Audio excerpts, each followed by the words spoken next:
Kamusta sa mga manonood ng Karimlan Horror Stories? Sa'yo, Mr. M. Meron akong kaibigan na ang pangalan ay Marco. Kasama ko siya ng araw na iyon. Naglalaro kami noon ng PlayStation, yung sinasalpakan ng CD at CRT monitor pa ang gamit. Magdamag kami naglalaro noon kasi bakasyon at bali ang papa ko at ako lang ang bantay sa bahay. Kasi nasa probinsya ang mama at mga kapatid ko. Since ko lang magluluto, madalas kami lumabas para kumain. At ayaw rin ni Papa magluto. Kaya binibigyan niya na lang ako ng pera kung sakaling magutom ako. Hindi namin napansin ni Marco na nalipasan na kami ng gutom sa paglalaro. Nakahingi na ako ng pera kay Papa noon. Mga 9:30 ata nun. At napagdesisyon na namin na kumain sa 7-Eleven ng siopaw, cup noodle at big bite hotdog. Hindi naman ganun kalayo ang 7-Eleven. Mga 8 minuto kaya lakarin sa labasan. So ayun na nga po, naglakad na kami sa labasan papunta sa 7-Eleven. Maliwanag ang daan dahil sa mga street light. May ilan ring tambay sa daanan. Nagkwentuhan kami habang papunta sa 7-Eleven. Habang nagkukwentuhan kami ni Marco tungkol sa linalaro namin, meron ako napansin na babae sa bandang madilim na lugar sa eskinita. Pero figure lang ito dahil sa madilim ang lugar na iyon.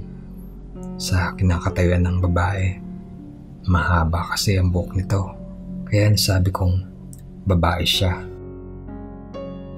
Pero may kakaiba sa kanya, nakaliyad ang ulo niya at hindi siya nagalaw.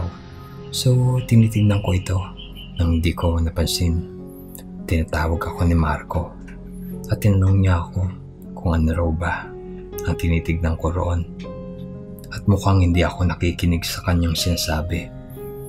Liningon ko si Marco at sinabi kong,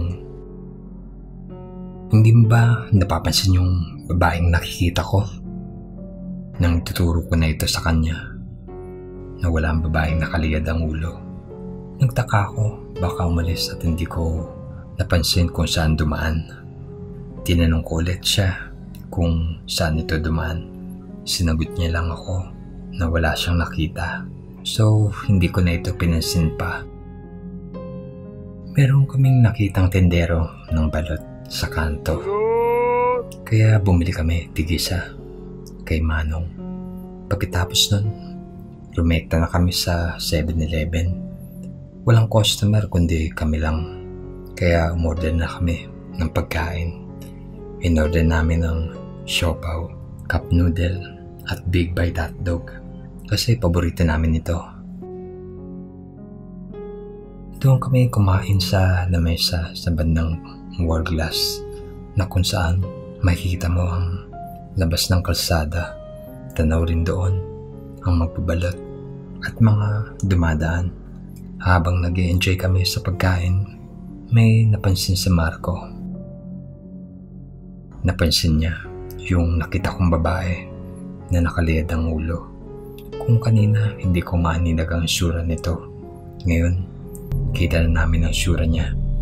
Mukhang nakatingin siya sa convenience store kung saan kami kumakain. May kaputian siya. Nakasuot ng duster na kulay green. Kung kanina ay hindi siya nagalaw, ngayon nagalaw siya. Kaso parang tanga na ewan. Lumiliyad siya pakanan at pakaliwa. Paulit-ulit yon. Pinasar pa nga ito ni Marco na baliw at pinagtatawanan pa. Loko talaga itong si Marco. Kaya nakitawan na lang ako.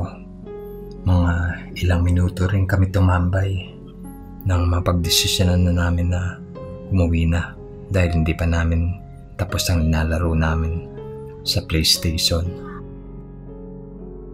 Paglabas namin ng pinto, napansin namin na tumawid pala ang babaeng nakaliyad ang ulo. Napatingin kami ni Marco at ito'y nakaupo sa gilid ng convenience store sa sulok. Dahil loko itong si Marco at medyo bully, tinawag niya ulit itong baliw. Hindi na ako nakitawa, hindi na ako umimik.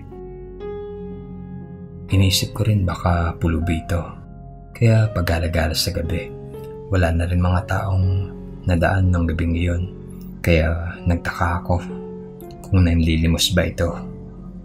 So, lumapit ako ng mabilisan para magbigay ng onting limos.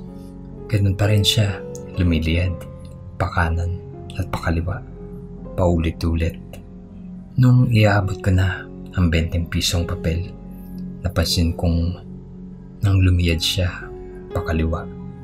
Kinilabutan ako sa nakita ko, kaya pala ito nakaliyad ang ulo kasi bali ang leeg nito.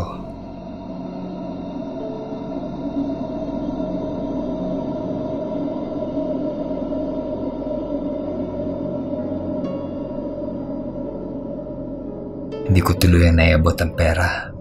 Napatras kasi ako sa takot. Hindi siya normal sa paningin ko. Nakatulala rin ang mata niya na parang hindi niya ako nakikita. Nang papalapit na si Marco, hinawakan ko siya papalayo sa babaeng nakaduster na green. Nagtaka naman si Marco dahil hindi ako umiimik. Nagtaka siya kung bakit. Dahil hindi ako makapagsalita nun sa pagkabigla na makalayo na kami sa babaeng nakaduster na green. Napahinto kami sa magbabalot. Napansin ni Marco ang takot sa aking mga mata. Nang mapalingon ulit kami sa babaeng nakaduster na green, wala na ito. Nagtaka kami at naguguluhan. Napansin din niyon ni Manong na magbabalot. Nagtanong at ang sabi, "Mga iho, ano ba nakita nyo? Mukhang takot na takot kayo." Sinabi ni Marco na hindi niya alam kung ano ba nakita ko, na nagtataka. Nang tuluyan na ako makapagsalita, ang sinabi ko ay, "May nakita akong babaeng bali ang leeg, Manong." Ayaw ko man ito sabihin, pero maaaring multi na ang iyong nakita. May napapabalita kasi rito na may nasagasa ang babae na dahilan ng pagkabali ng leg nito. Hindi ko na alam ang buong kwento at storya, mga iho. Pero ayun ang bali-balita at chismis ng mga marites. O ito, kunin niyo itong asin na ito. Isabi niyo sa inyong likuran bago kayo umuwi, para hindi na kayo sundan ng ligaw na kaluluwa. Ganyan rin kasi ako nagsasabi ng asin para pantanggal ng mga negatibo sa paligid, lalo na mga hindi nakikita. Ganun niya ang ginawa namin. Nagsaboy kami ng asin sa aming likuran bago umuwi ng gabing iyon. Naniniwala ko na multo nga ang babae kasi kakaiba ang aura niya, lalo na ang bali nitong leeg. Sana'y hindi ako makakita pa ng ganong senaryo. Ayaw ko na muling maranasan iyon, Mr. M.